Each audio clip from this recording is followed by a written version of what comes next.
पहले की बात है, द्वारका नगरी में भगवान श्री कृष्ण का शासन था। वहाँ सब कुछ शांत, समृद्ध और व्यवस्थित था। लेकिन एक दिन श्री कृष्ण ने अर्जुन को बुलाया और कहा, प्रिय पार्थ, संसार में सबसे बड़ी परीक्षा वही होती है जो बिना युद्ध के लड़ी जाए। आओ मैं तुम्हें एक ऐसी कथा सुनाता हूँ जिसमें तुम्हें आत्मबल, धैर्य और धर्म की शक्ति का अनुभव होगा। भाग एक, संकट में धर्म की परीक्षा, नवग्राम का संघर्ष। कथा आरंभ होती है एक छोटे से राज्य नवग्राम से, जहाँ न्यायप्रिय और धर्मनिष्ठ राजा सत्यव्रत शासन करते थे। वो श्री कृष्ण के परम भक्त थे। राज्य में सुख शांति थी, परंतु जैसे ही राजा वृद्ध हुए, आसपास के राज्य उनकी सत्ता पर निगाह रखने लगे। एक दिन मगध के राजा जयसेन ने नवग्राम पर आक्रमण कर दिया। राजा सत्यव्रत ने शांति प्रस्ताव भेजा, परंतु जयसेन ने उसे ठुकरा दिया। युद्ध निश्चित हो गया। राजा ने सभा बुलाई और अपने पुत्र युवराज धर्मसेन से कहा, बेटा, हमें ये युद्ध जीतना है, परंतु बिना अधर्म के।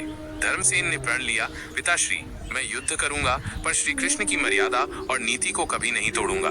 भाग दो, धर्म का मार्ग कठिन होता है।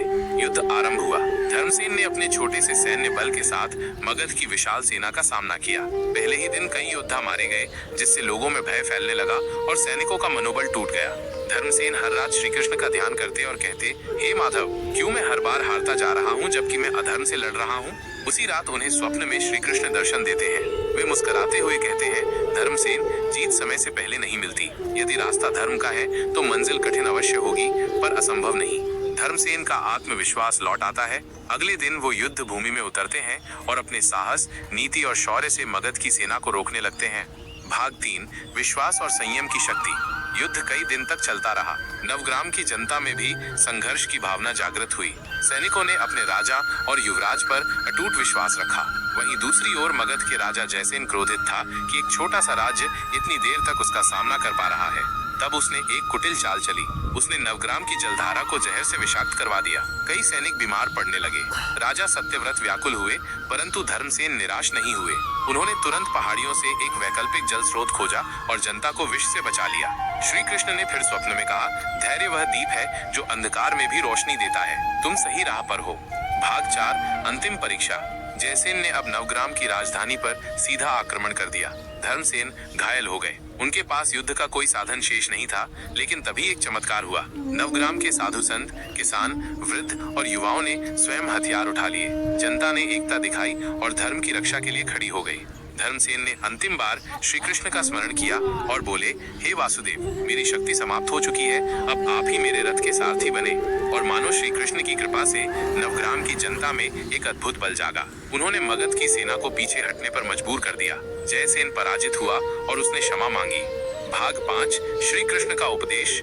युद्ध के बाद श्री कृष्ण स्वयं प्रकट हुए और धर्मसेन से बोले, विजय का मूल्य केवल तलवार से नहीं, बल्कि सत्य, धैर्य और धर्म से आंका जाता है। तुमने अधर्म के सामने झुकने के बजाय संघर्ष चुना।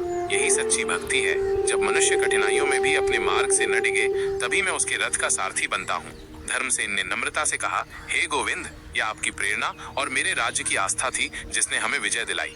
भाग 6, शिक्षा और प्रेरणा। नवग्राम का युद्ध केवल एक ऐतिहासिक घटना नहीं थी, बल्कि एक गूढ़ प्रेरणा थी। जब भी संकट आए, धर्म का साथ न छोड़ें। विश्वास, संयम और धैर्य से बड़ी कोई शक्ति नहीं। यदि मार्ग सत्य का है तो श्री कृष्ण स्वयं साथ चलते हैं। यह कथा द्वारका में समाप्त होती है, जहाँ श्री कृष्ण अर्जुन से कहते हैं, पार्थ, जो व्यक्ति युद्ध नहीं बल्कि अपने विचारों से जीतना चाहता है, वही सच्चा योद्धा होता है। प्रेरणा सारांश, धर्म कभी हारता नहीं, बस उसकी परीक्षा लंबी होती है। श्री कृष्ण उसी का साथ देते हैं जो सच्चाई से डगमगाए नहीं।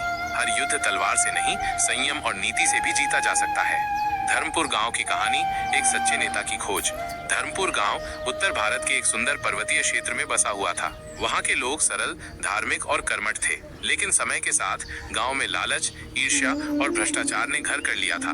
गांव के मुखिया हरिदास अब बूढ़े हो चले थे और उत्तराधिकारी चुनने का समय आ गया था।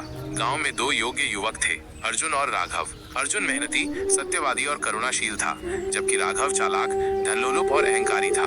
गांव के लोग दो भागों में बंट गए थे। अधिकांश लोग राघव के झूठे वादों से प्रभावित थे, लेकिन कुछ लोग अर्जुन की सच्चाई से प्रेरित थे। हरिदास इस द्वंद्व से परेशान थे।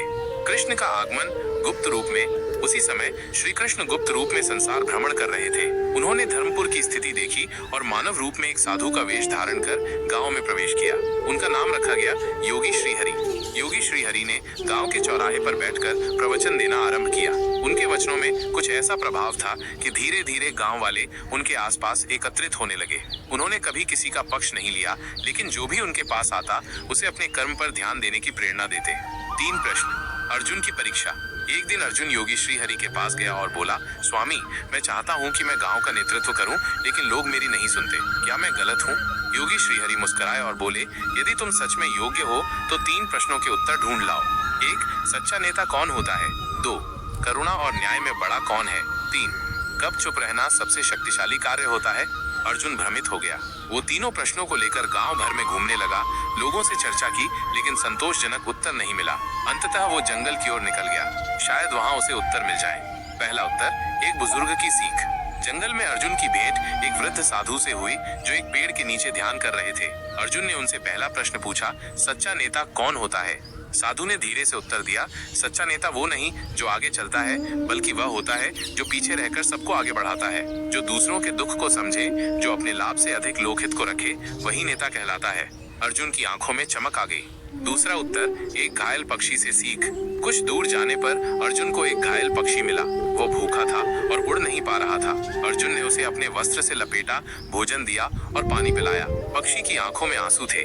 उसी समय योगी श्रीहरि श्री कृष्ण वहां प्रकट हुए और बोले, तुमने बिना सोचे बिना पूछे इस पक्षी की सेवा की, ये करुणा है। लेकिन यदि यह पक्षी शिकारी का होता और गांव के बच्चों को नुकसान पहुंचाता, तब क्या तुम इसे बचाते? अर्जुन कुछ पल सोच में पड़ गया, फिर बोला, तब मैं न्याय करता, लेकिन जब तक मुझे उसका अपराध न पता हो, मेरी पहली जिम्मेदारी करुणा है। श्रीहरि मुस्कुराए, यही तुम्हारा उत्तर है। करुणा वो है जो हृदय से आती है, न्याय वो है जो विवेक से आता है। दोनों साथ हों तभी संतुलन बनता है। तीसरा उत्तर, मौन की शक्ति। अंत में अर्जुन एक नदी किनारे पहुंचा जहां कुछ बच्चे झगड़ रहे थे। वो हस्तक्षेप करने ही वाला था कि उसने देखा एक बच्चा चुपचाप किनारे बैठा रहा, लेकिन अंत में सब उसी की बात मान गए। अर्जुन ने उससे पूछा, तू चुप क्यों था? बच्चे ने कहा, मैं जानता था कि झगड़ा बेकार है, जब सभी शांत होंगे तब मेरी बात समझ में आएगी। अर्जुन समझ गया, जब शब्द आग बन जाएं, तब मौन जल की तरह होता है। गांव में वापसी परिवर्तन की शुरुआत। उत्तर लेकर अर्जुन वापस गांव आया। इस बार वो पहले से अधिक शांत, विचारशील और आत्मविश्वासी था। योगी श्रीहरि ने उसे सबके सामने बुलाया और तीनों उत्तर पूछे। अर्जुन ने जो उत्तर दिए वे केवल ज्ञान नहीं थे, अनुभव की गहराई थे। राघव ने जब सुना कि लोग अब अर्जुन की ओर आकर्षित हो रहे हैं तो वह क्रोधित हो गया। उसने अर्जुन पर झूठे आरोप लगाने शुरू कर दिए, लेकिन अर्जुन ने मौन धारण किया, किसी भी आरोप का उत्तर नहीं दिया। कृष्ण का रहस्य उद्घाटन। एक दिन जब गांव में सभा बुलाई गई, योगी श्रीहरि ने घोषणा की, मैं वो नहीं जो तुम सोचते हो। मैं द्वारका से आया एक साधारण योगी नहीं, बल्कि वही हूँ जिसे तुम श्री कृष्ण कहते हो। गांव वाले स्तब्ध रह गए। कृष्ण ने कहा, इस गांव में जो धर्म से हट गया था, अब वो पुनः अपने मार्ग पर लौटेगा, क्योंकि अब इसका नेतृत्व उस व्यक्ति के हाथ में होगा जो मौन से बोलेगा, करुणा से न्याय करेगा और स्वयं पीछे रहकर दूसरों को आगे बढ़ाएगा। अर्जुन। राघव का परिवर्तन। श्री कृष्ण की उपस्थिति और अर्जुन की सरलता से राघव का अहंकार चूर हुआ। उसने रोते हुए क्षमा मांगी और गांव की सेवा में लग गया। अर्जुन ने उसे क्षमा कर दिया और उसके ज्ञान का उपयोग गांव की भलाई में किया। निष्कर्ष, श्री कृष्ण की प्रेरणा। ये कहानी हमें ये सिखाती है कि सच्चा नेता वही होता है जो सेवा करे, करुणा और न्याय में संतुलन रखे और जब मौन आवश्यक हो तब चुप रहे। श्री कृष्ण ने अपने जीवन में यही किया, चाहे वो गीता का उपदेश हो या शांति का प्रस्ताव। उनका हर कार्य हमें प्रेरणा देता है कि चाहे परिस्थितियां कैसी भी हों, धर्म और सत्य का मार्ग कभी नहीं छोड़ना चाहिए। और जब हम सही मार्ग पर होते हैं तो स्वयं श्री कृष्ण भी आकर हमारी सहायता करते हैं, कभी योगी बनकर, कभी मित्र बनकर और कभी मार्गदर्शक बनकर।